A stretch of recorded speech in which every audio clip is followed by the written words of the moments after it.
Hi friends, welcome to cute బడ్డీ channel. ఈరోజు మనం కాకరకాయ కారప్పొడి ఎలా తయారు చేసుకోవాలో చూద్దాం. వీడియోని ఎక్కడ స్కిప్ చేయకుండా చూడండి. కాకరకాయ చేదుగా ఉంటుంది కాబట్టి పిల్లలు ఇష్టంగా తినరు, కానీ పెద్దవాళ్ళు కూడా తినని వాళ్ళు ఉన్నారు. ఫాలో అయితే కనుక ఈ కాకరకాయ పొడి పర్ఫెక్ట్గా చేసుకోవచ్చు. లైట్ చేదు ఉంటుందండి. ఇలా కాకరకాయ పొడి చేసుకొని నెయ్యి వేసుకొని తింటే కనుక ఆ టేస్ట్ వేరు. నేను మీకు వీడియోలో ఎలా చేయాలో నేను చూపిస్తాను. ఈ కాకరకాయ ముక్కలు కట్ చేసి సాల్ట్ వాటర్లో పసుపు వేసి నైట్ అంతా నానబెట్టుకున్నానండి. మనకి చేదు పోవాలంటే కనీసం ఒక నైటు నానబెట్టుకోవాలి. గింజలు కూడా తీసేసుకున్నాను. ఇలా నానబెట్టుకున్న కాకరకాయ ముక్కల్ని మనం ఆయిల్ వేసుకొని డీప్ ఫ్రై చేసుకోవాలి.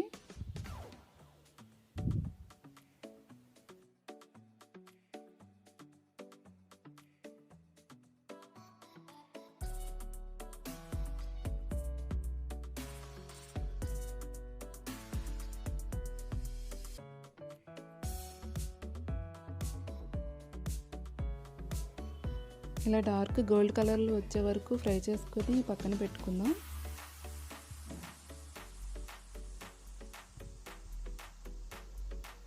కాకరకాయని ఏ రకంగానైనా సరే వండుకొని తినాలి, ఎందుకంటే మన హెల్త్కి చాలా మంచిది కాబట్టి ఖచ్చితంగా తినాల్సిందేనండి.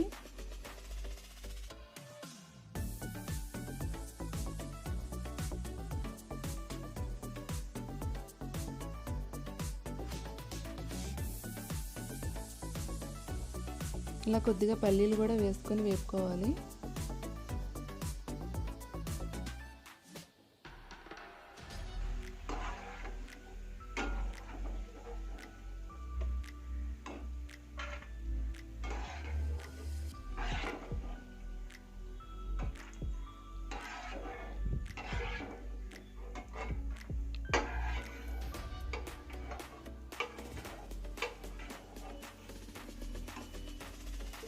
కరివేపాకు కూడా వేసుకొని వేపుకుందాం.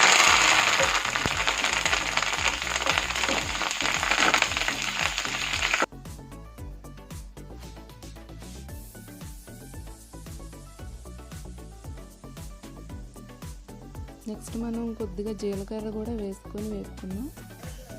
ఇలా కరకరలాడేటట్టు చూసుకోవాలండి ముక్కల్ని. మనం నిల్వ పెట్టుకున్నా సరే పాడవకుండా ఉంటుంది పొడి. మనం మిక్సీ గిన్నె తీసుకొని కాకరకాయ ముక్కలు వేసుకుందాం.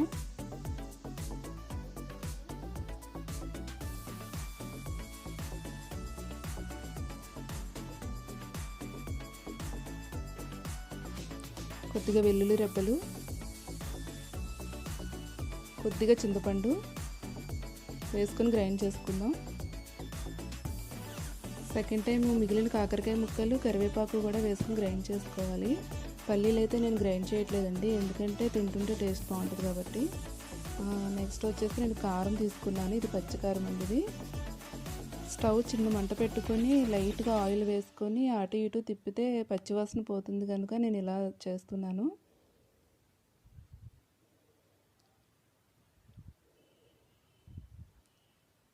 సాల్ట్ వేసుకోవాలి. మనం తినేదాన్ని బట్టి వేసుకోవాలండి సాల్ట్. నెక్స్ట్ మనం చేసి పెట్టుకున్న పొడిని కూడా ఇందులో వేసి కలుపుకోవాలి. రెండు మిక్స్ అయ్యేలాగా బాగా కలుపుకోవాలి.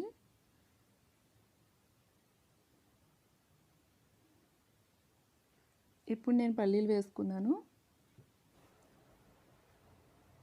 ఇలానే మీరు మీ ఇంట్లో ట్రై చేసి చూడండి, ఎవరైనా తప్పకుండా తింటారు ఈ కాకరకాయ కారంని.